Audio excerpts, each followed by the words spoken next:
Chief, I'll round up our survivors, fall back to the dawn. Shipmaster will do the same with the elites. Cortana's in there somewhere.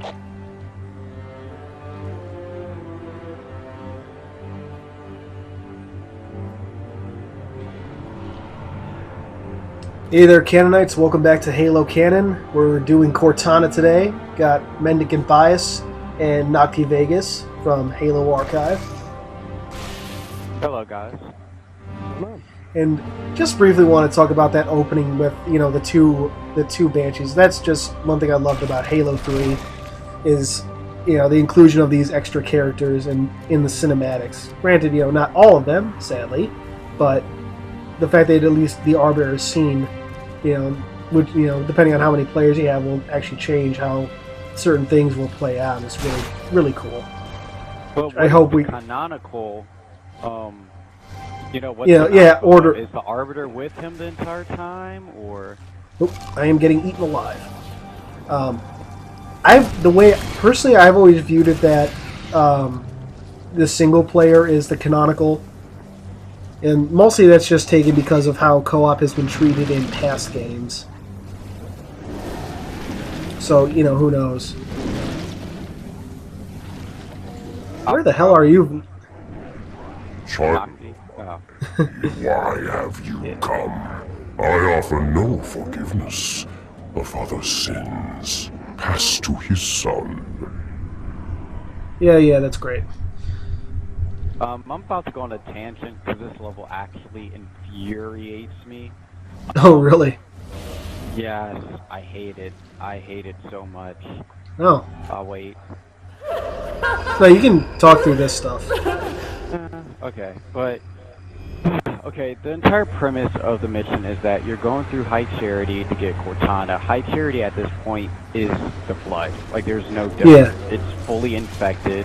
Bungie clarified that, and 343 talked about that a little as well. To Bungie, this was considered a boss battle. You end up destroying High Charity, and it's equivalent to destroying the Gravemind. I think the mission even says, cleanse High Charity. So, that being said, with all the canon concerning the Flood in mind, and as far as this infection's gone, there's absolutely no reason why you're alive right now. The Gravemind wants you dead, it's made clear. And a lot of people argue, oh, he might have wanted to use you to figure out Cortana's solution.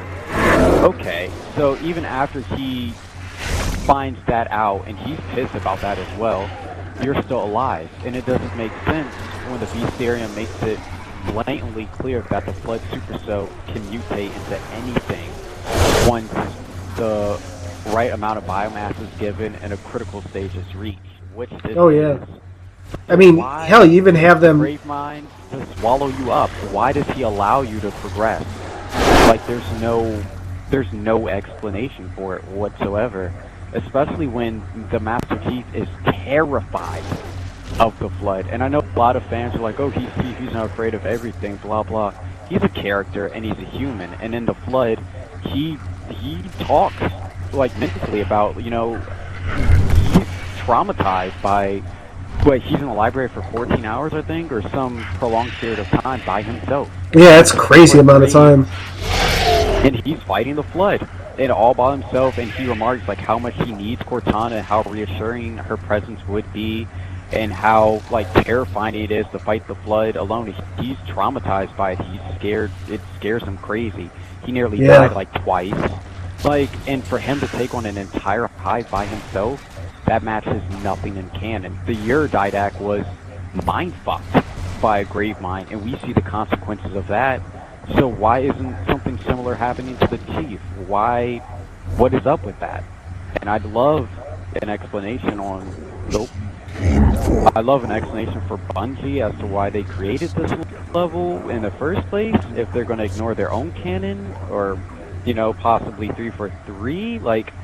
I've been spending so many years, like, seriously trying to find a 100% valid reason as to what is going on here.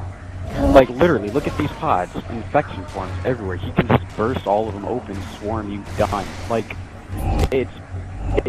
completely diminishes the capacity of the Flood when you can just breeze through an entire hive, yet the Foreigners would emulate planets if a single dropship landed on them. And you see the same thing in Halo 4. Fourth and shows XO notes, it's a remote locale, we might still be able to save the planet. Fourth and show says no, burn the entire planet. And we're in a planet. We're doing that right now. We're just breathing through it, no problem. So like, what's going on? I had never really thought about all that. That's wow. Holy shit! I mean, I know a lot of fans. There's outside forces, like at work. Like, it wasn't just us being inside of base. I mean, still, but this is his body. Like, it's the Flood's an organ. Yeah, it's a flood. It's a Flood colony. It feels your presence. It knows you're here. It knows where you're at. Like, you're literally walking on it. It's like the creep in StarCraft. Like, it's one. So, even though you do have a point, there are ODSTs here, and that's a very interesting element that I wish we had something to really go off of. Like, why are these ODSTs here? I mean, presumably for Cortana, and they get pretty damn far, so what's going on with them as well? So I don't know. It's a mystery. It also begs the question: why are there any uninfected bodies at all? Why is that? Yeah. Why would there be? I mean, other than obvious gameplay reasons. I mean, just purely from and I'm dead. From the lore, there's no reason for the Grave Mind not to infect everything in sight.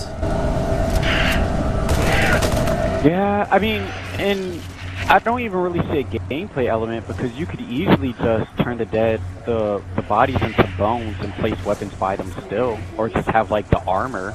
So yeah, I don't know, man. Like, that's what I'm saying. This level, it really gives the big FU to the canon in my eyes, because it really. I can definitely understand that.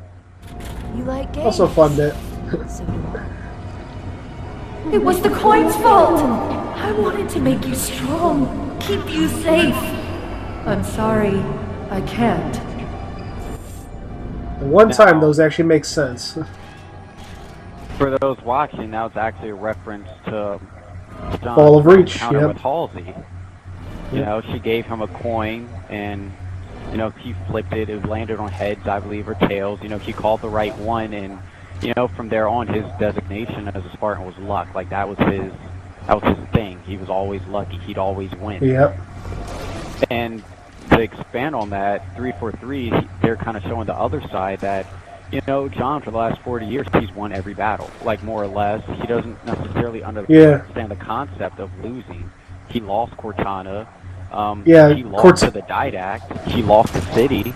Like, Halo 4 is all about John losing, and you see him kind of lose it. Yeah, there was a great post on Halo Waypoint. I don't know if this ever made its way over to the archive from Decepticon Cobra about how Halo 4 is a deconstruction of John's character from previous games. Oh, I fully agree with them. Like, that sounds accurate, because it more or less you should them.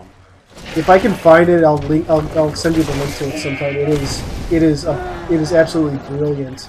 Like, he's not just like talking in general. He goes in deep into detail how each level is more or less this reflection of previous encounters and situations from previous games, and how it's just again a deconstruction of what John has accomplished in the past by himself.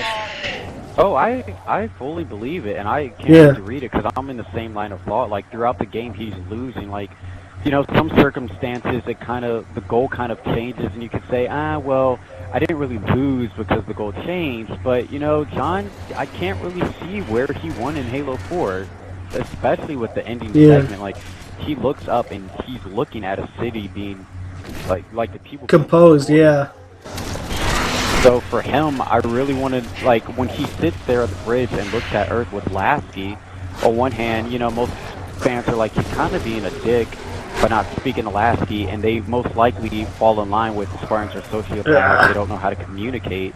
But at the same time, like, look at what John just went through. He lost. Like, objectively, he lost.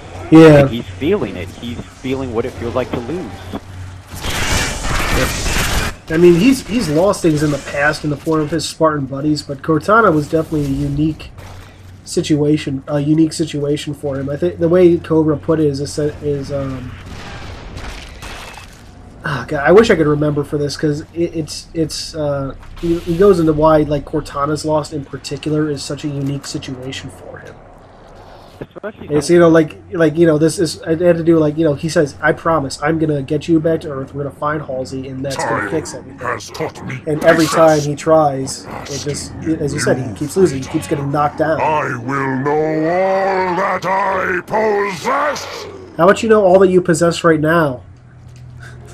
Going back to your points about this level, just to re-infuriate you. But, back to Cortana, I find it interesting, throughout Halo 3, you know, you're never told anything about the foundation of the universe, really. As a fan, can you explain to me, just using all the information present in all the original Halo games, like what's the point of the war? Why did the war start? What are the Covenant? Where do they come from? Why do they want to exterminate humanity?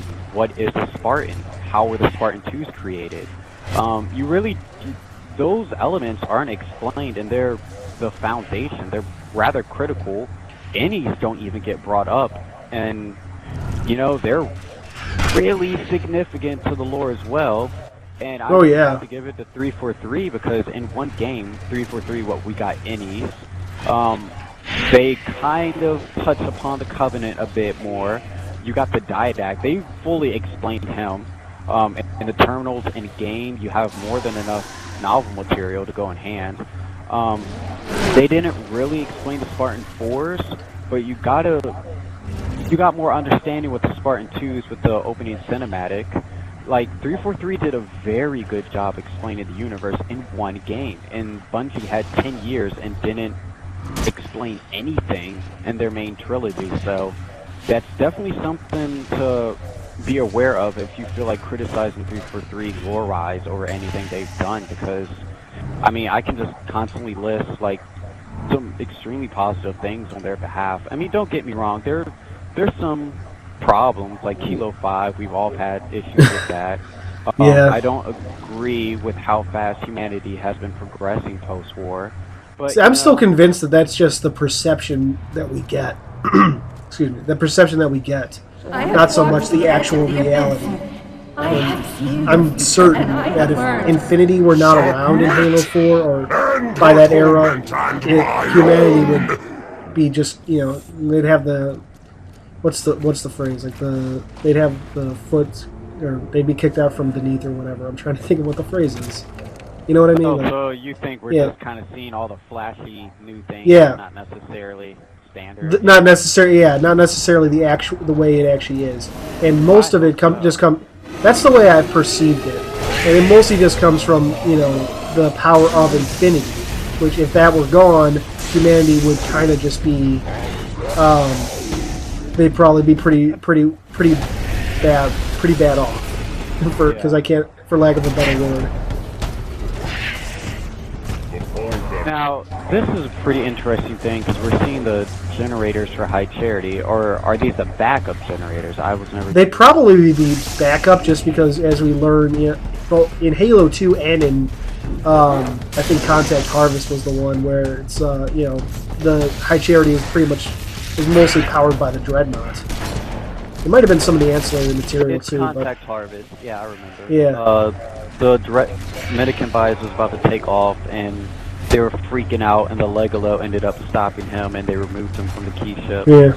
And Truth explained how him leaving would destroy the city because it's powered by the key ship. So you know, it could be, and I'd love confirmation on this. That as a result of that, you know, Truth, Regret, and Mercy had these backup generators made. You know, as a result of that incident. Possible. That's very possible. I didn't think of that. And I just thought of it now. So yeah. It still makes you wonder, like, was this enough to, you know, power a entire planetoid outside of the galaxy within like a few days? That is generating that much power? No more envy. Who knows? Will show me what she... Well, I mean, we have to also remember that Gravine probably, after he took control, probably shut down all the non-essential systems like life support and stuff like that. I mean, Possibly. life support, he doesn't need it. I mean, it's still... And yet somehow this, and yet still the Sangheili are still breathing just fine. Yeah. I mean, to put in perspective More plot holes. what we're talking about, it's kind of like, it's more or less having a car drive all the way from one coast to another of the United States on one tank of gas. That's More or pretty less. much what we're dealing with. So, Anyway, we'll just pause the conversation there for a moment.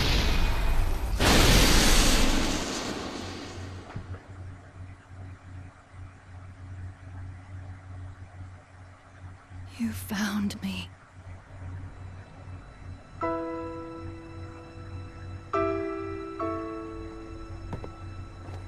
But so much of me is wrong. Out of place. You might be too late. You know me. When I make a promise. You keep it. I do know how to pick 'em. Lucky me. Do you still have it?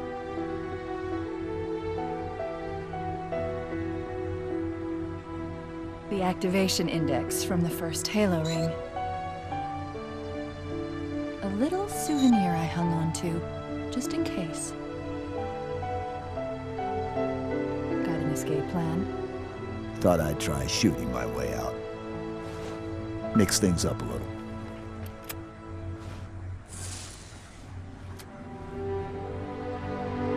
Just keep your head down. There's 2 of us in here now, remember? And we're back. Alright, I mean, so... oh, yeah, I go don't ahead. mean to be graphic, but Cortana seemed kind of violated there, didn't she? Like the way she was just laying on the ground and clearly uncomfortable. So it's Well, yeah, it's... Especially when you, like, put that in context with human weakness. At last I see. She definitely was violated in, Secret is revealed. in ways that are probably non-comparable to human experiences. yeah. Or comparable, but not by what we know. Yeah, but yeah, it's in a different way. Yeah. Without getting a little too graphic in terms there. You need to buy some time. I think that's another thing, like, we have to Start a chain reaction. Destroy Ash High on- Charity. Karen Travis for her job with the Kilo 5 trilogy. But yeah, human weakness was... It was good. I was look at satisfied, that. more or less. I've praised it repeatedly in my in the couple videos I've made about her. You know, that human weakness was a great story, despite some, it still had some canonical shortcomings here and there, such as Cortana mysteriously knowing that James Ackerson is dead. But it was still a great great short story. Yeah, I feel that when she's put on a leash, that she can seriously write, because she something was obviously different with the terms of, You know. Yeah, how well, to but direct it human yeah. weakness. You have to wonder, like, what was she put on a leash for that, or was she put on a leash for the Kilo 5 the Kilo 5 books? Oh no, Kilo 5, she was free reign, because at Comic-Con, they laid it out that she was just given specific things to write about, and everything else was just go okay. at it. So, Yeah, I mean, I've heard- yeah. on a leash with human weakness. Because I mean, her other books are really good. Her non, within a certain universe. Well, not even like I love. I'm not going to speak too much about the Republic Commandos because that's a pretty mixed bag from what I know, which is very little. But the Gears of War's books, her independent novels, like 'cause she's done her own original work prior to writing for other universes, and that stuff's really good too. I feel like she's a weird writer because, to be honest, this might shock people, but oddly enough, Legolas and Jaral Hani have to be my favorite Covenant races. with the Ooh. Sanghelian third. Despite, you know, being in elite clans for like 10 years and all that. And when she wrote the Kegyar and the Talvins in Mortal Dictata, I was interested. Like, Oh yeah, don't get me the wrong. book, and that was amazing. So I'm sitting here wondering, like, can she please write a book on the Dralhane or like the Legalo or engineers, like something? Because she seems to be far better with the aliens than humans. She's good as long as she doesn't like have them saying every 5 seconds, "Oh, there's a human saying for this particular situation." That, like, as I gave that book a 4 out of 10 when I reviewed it, and I still stick by that. It has a lot of nice tidbits. I still like the look into Kegyar society, but every 5 seconds they're like, "Oh, it sounds like this human situation or that human situation." It's like, dear God. Just make up something, you know, for their own culture. Actually give us a real look at that. Because every time, you know, all she's doing is comparing it to human culture. Which isn't bad, but... I might have done that just for the fans. Because sometimes, even for me, I often have to ask Anton to explain why Sankhili might get offended by certain things. Because from a human point of view, it doesn't seem like a problem, so she might have been given. Yeah, see, I mean, that's fine. That's fine, but she does it way too much. Oh God, I saw that way too late. I saw that way. Whatever. I saw it way too late. That was my. But no, I just felt that she did it way too much. Like just throughout the trilogy as a whole. I mean, Thursday War or I think it was Thursday War. No, it was Glasslands. Was a little more tame, but it was just way too much. Every few pages, I actually fell asleep reading Mortal Dictata several times. It took me way too long to get through that. Whereas with Glasslands and Thursday, yeah, I'm not kidding. Thursday War and Glasslands, I breezed through those in one night apiece. Both of them, one night. So just Mortal Dictata just annoyed me on so many levels, despite the fact that it had a lot of really interesting things. Incidentally, Mausoleum of the Arbiter right here. I was trying to bring that up before we close. Yeah, that's something. Now, before we close this, originally you had planned to resurrect all the old Arbiters and boss fight them. Yeah, I remember hearing that. That would have been very... And then this might be coolant, or like a body of water Hyperity landed in. I don't know. Maybe it's the methane. Just cool. I don't know. Possibly. Yeah. All the food nipples. Oh God! I still want to see one in game. I've been waiting so long. You know what it's gonna look like? It's just gonna be a boob. It's gonna be a human boob. Yeah, like a pink udder. Okay, well, Hyperity's coming around is getting destroyed, so let's get the hell out of here.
And there we go, Cortana.